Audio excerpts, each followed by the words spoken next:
Amigos do Neurorádio em Pauta, tudo bem? Hoje eu trouxe um caso de AVC hemorrágico. Será que existe alguma dica no exame de imagem que nos ajude a definir a etiologia desse sangramento? Então eu trouxe um exame de tomografia de crânio sem contraste. A gente já consegue ver uma formação expansiva espontaneamente densa na transição temporoparietal à esquerda, e ela tem efeito de massa. A gente observa sinais de edema vasogênico com essa hipodensidade na substância branca ao redor, e tem também um efeito compressivo sobre o ventrículo lateral esquerdo, assim como uma redução da amplitude dos sulcos corticais. No entanto, a gente observa que na região occipital direita, essa paciente já tem uma área de retração cortical, de retração ventricular, com densidade semelhante ao do líquor, perfazendo uma região de encefalomalácia. Então, uma paciente que já tem história, ela teve um evento prévio e agora tem um evento novo, e que a gente observa que tem uma localização periférica em ambas as situações. Se a gente pensa num sangramento de origem hipertensiva, a região mais acometida são a região dos núcleos da base, que nesse caso estão completamente preservadas, e o restante do parênquima cerebral dela também não traz grandes alterações apreciáveis na tomografia.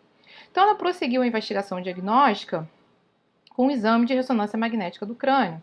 E a gente vê que já na primeira sequência, no FLAIR, existe realmente essa imagem sugestiva de hematoma com marcado hipersinal.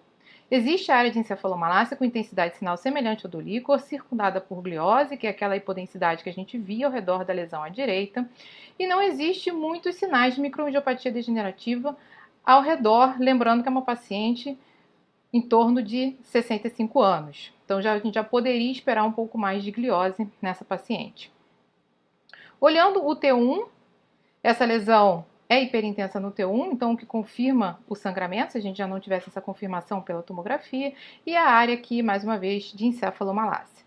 Na difusão, o esperado é que exista um padrão de restrição à difusão, por conta do sangramento ser recente, uma restrição bem central na região do hematoma. E aí o SWI, que vai trazer grandes informações na avaliação desse caso, mostrando que aquela área de encefalomalácia também tem depósito de ferritina e muciterina. A gente vê no SWI a marca do sangramento antigo como sendo esses focos hipointensos, e o halo hipointenso também no hematoma em formação.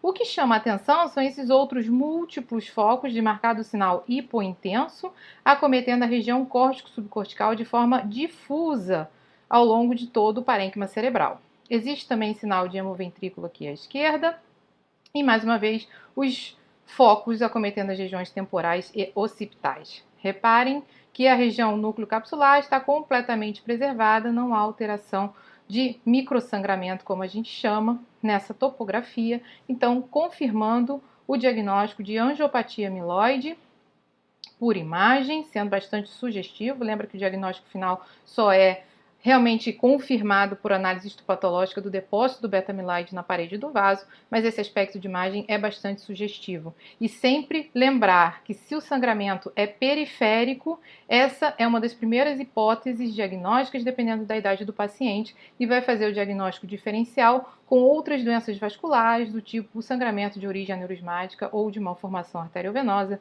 e cavernomas. A gente até fez o contraste venoso aqui para afastar qualquer possibilidade de associação tumoral, mas realmente não existia nenhum realce anômalo além das margens do hematoma. Esse caso e outros casos estão lá no YouTube, Neurorádio em Pauta, na aula sobre vasculopatia amiloide. Você não pode perder. Te espero lá e te vejo por aqui. Um abraço!